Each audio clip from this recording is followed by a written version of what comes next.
अरे जिला सुल्तानपुर हमारा सखी, अरे जिला सुल्तानपुर हमारा सखी, मरे प्राणों का प्यारा हो। सुल्तानपुर हमारा सखी, मरे प्राणों से प्यारा हो।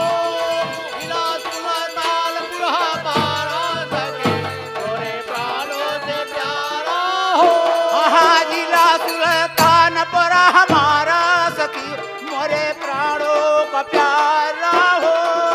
जिला सुल्तानपुर हमारा सखी, मोरे प्राणों से प्यारा हो। जिला सुल्तानपुर जिला सुल्तानपुर हमारा सखी, मोरे प्राणों का प्यारा हो। दीवानी तहसील अवर बनी गई कलटरी, ये सुल्तानपुर में बात भैया।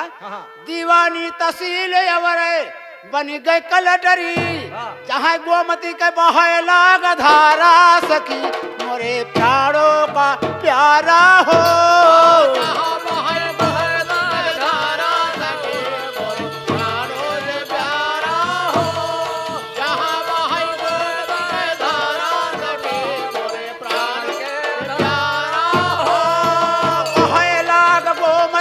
धारा सखी, मोरे प्राणों का प्यारा हो।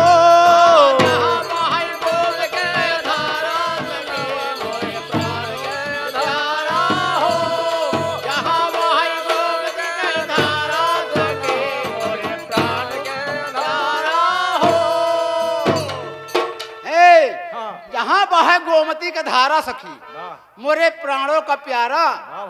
ये अपने जिला का नाम बताओ तही।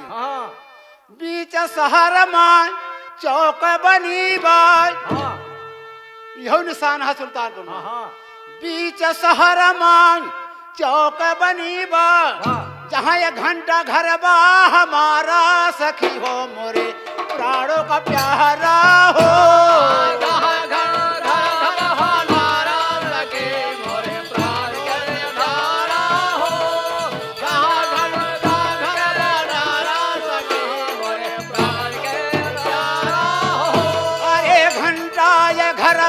हमारा सखी हो, मोरे प्राणों का प्यारा हो।